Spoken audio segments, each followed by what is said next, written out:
I'm really grateful to be here, and the reason I'm so grateful is actually you're really helping me out. I made a promise to the people whose photographs who you'll see tonight. I promised them that their stories would be heard, and you're helping me to fulfill that promise, and so for that I'm deeply grateful. The last time that I was here in the US talking about where love is illegal was soon after the shootings in Orlando. And that event was, shocking, of course, and as it was to everyone here, I'm sure. But it wasn't until a couple of days later that it really hit me.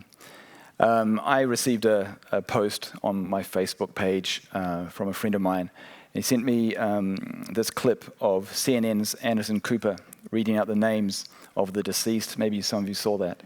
He read their names, and they showed a photo of each of those who were killed, and they had a little story about them and what they meant to their families and friends. And it was really, really deeply moving. And suddenly, the numbers became people, and suddenly I felt a connection to them, and the victims were made real. The mission of this project, Where Love is Illegal, is about making connections. It's about amplifying lesbian, gay, transgender, queer, intersex voices that have been silenced by bigotry. And by hearing their stories, we get to make real their survival. And by understanding what they've survived, we maybe get some insight and some understanding of the true ugliness and impact of homophobia and transphobia. So tonight, I'm going to talk to you a little bit about Where Love is Legal, the campaign. I'll talk to you a bit about the making of the photographs, because I know there are some people in this audience who are interested in that. But what's just as, if not more important to me, is that you meet some of the individuals who are brave enough to be involved in this work. This is Bujay. Now, Bujay's covering his face because he's afraid. In fact, Bujay isn't really his name. He asks that we hide his identity because who he is means that he can be put to death. I met Bujay and 4 other young men shortly after they'd been released from prison. They'd languished there for 40 days. They were tortured in jail, and they were lashed with a whip in court. Fortunately, their case was dismissed, but the community in which they lived were not satisfied with the verdict. They waited outside the courtroom armed with rocks, intending to stone Bujay and the other young men to death. Bujay went back into the courtroom, his place of torture now a sanctuary, until the crowd dispersed. But their suffering didn't end there. They went back to their families, who in turn ostracized them. Bujay fell ill, and a relative came to him and said, "God should take your life because you have caused such shame to the family." Their physical scars would heal, but that rejection from their own flesh and blood cut deepest. So what was a crime that Bujay committed? What could possibly have him tortured by the state, nearly lynched by his community, and abandoned by his family? He's gay. And, one would think that we would have moved past this barbaric notion that one should be killed for who they are attracted to, that to be LGBT is unnatural, immoral, or unholy. And while there are now, thankfully, 780 million people living in countries where same-sex relationships are legal, there are 2.8 billion people living in countries where consensual same-sex acts are a crime. So prior to starting this work, Where Love is Illegal, like many people, I was appalled by homophobia and transphobia. But like the Orlando shooting, it wasn't until these abstract concepts of homophobia and transphobia, it wasn't until they became real through meeting these people that I had any real understanding. Of course, hearing their stories cannot be compared in any way to living their experience. But in a small way, when I heard what they'd been through, I felt it. So trying to get people to feel is what I've been trying to do with my work for the last 15 years since I left my home country of New Zealand. I've been trying to do that through photography as a storyteller and as a human rights campaigner.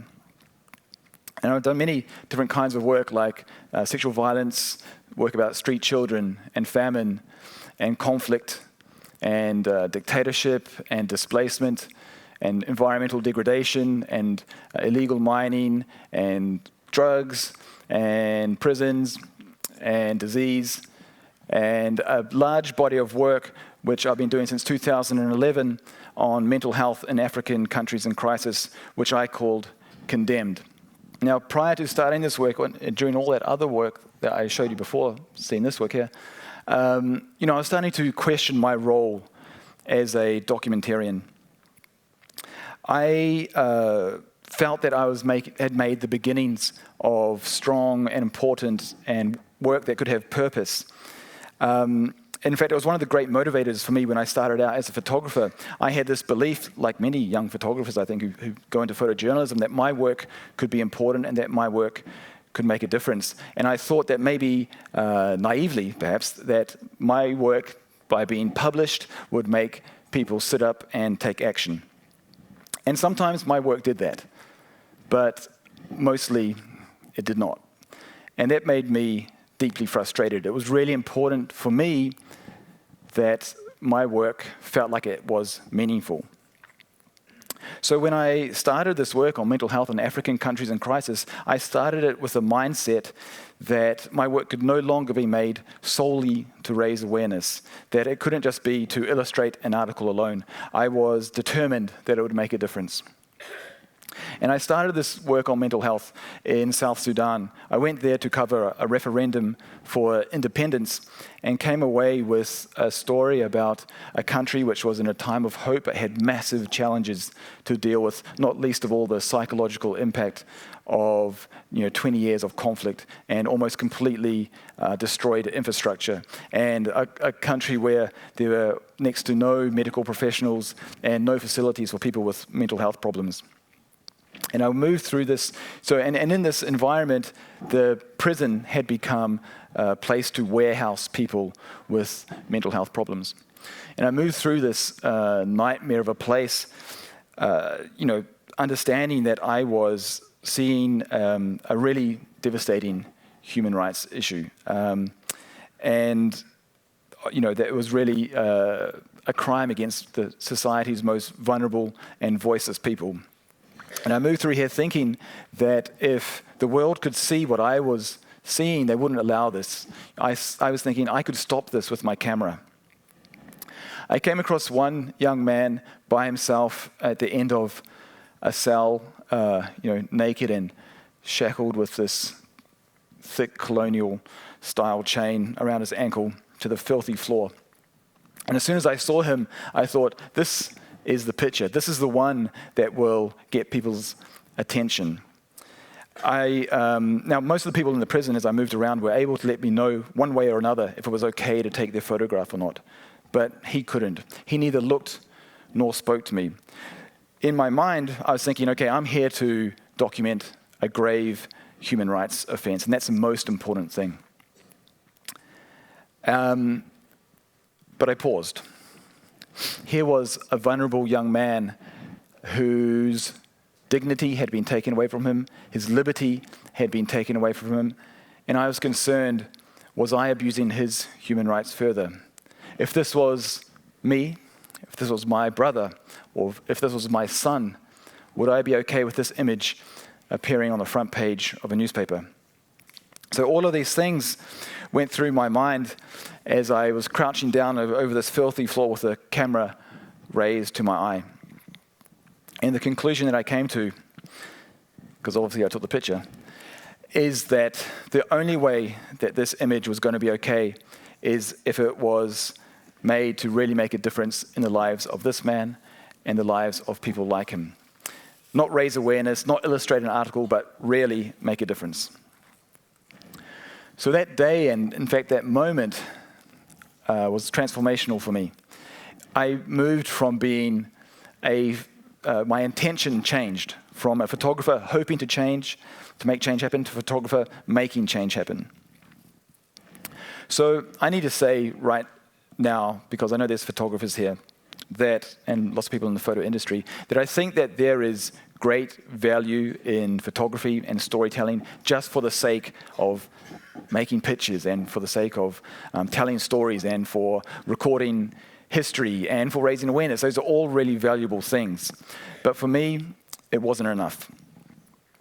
So I came to this conclusion, and that is that with witnessing comes responsibility, and with privilege comes a moral obligation to people less fortunate than ourselves. I decided raising awareness was not enough, and I decided that I could no longer pretend that making change happen was someone else's job. So I tell you this story about this journey because to provide some context and hopefully some understanding of my mindset when I started to embark on this work called Where Love is Illegal. So while I was doing all this work, mostly in Africa, I was becoming aware of a rise in homophobia and transphobia. And this oppressive, sometimes violent reaction, I think, came from conservative elements of many African societies, which I believe was born out of, in large part, out of the rise and visibility of equality rights here in the US and in Western Europe. So, in this globalized world, increased freedoms here can be seen as a threat to those who would deny the freedoms for people in their own countries. And then you have to combine that with the fact that you would have conservative Christian elements in this country who were perhaps felt like they were losing sway and started to pivot towards other parts of the world, and we had these evangelicals sadly going to places like Uganda and fanning the flames of bigotry. Encouraged by these evangelicals in Uganda, bills like the Kill the Gays bill was brought into court and passed into law. So, but we shouldn't think that this form of bigotry was entirely imported. There were local newspapers like Red Pepper who delighted in trawling Facebook accounts and taking people's photographs and putting them on the front page to expose, in this case, Uganda's 200 top homos. Unsurprisingly, as happened in many countries, with this kind of reporting and with these laws, there was a sharp rise in homophobic attacks. And the same homophobic arguments that, I think many of us heard in a less tolerant era in this country were, came out. Things like, the supposed threats that gay men have towards children. It was particularly disturbing to see young kids marched out in support of homophobic laws as well. But later, when aid was withdrawn from the country, and just a couple of days before President Museveni of Uganda was due to come to this city to meet President Obama, the law was taken off the books by a technicality.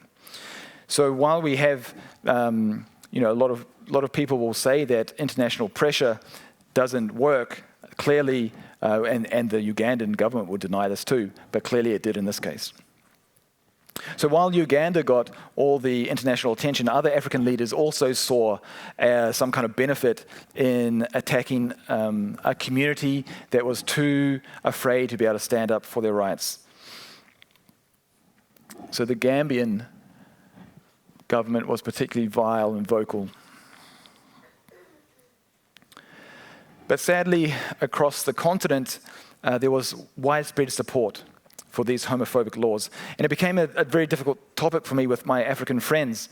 Sadly, people that I respected and whose time I enjoyed being with, almost entirely held these views that to be LGBT was somehow un-African, that it was imported by the West, that it was a threat to the family. And most of everyone here probably thinks that, that those sort of arguments are repulsive and ridiculous, but it's actually not that big a step to understand why they might believe these things. After all, there was only one narrative, and that narrative was that LGBT people were unnatural, immoral, and unholy. And of course, we have to also remember that it hasn't been that long that we've had more accepting, we as countries have had more accepting views of LGBT rights.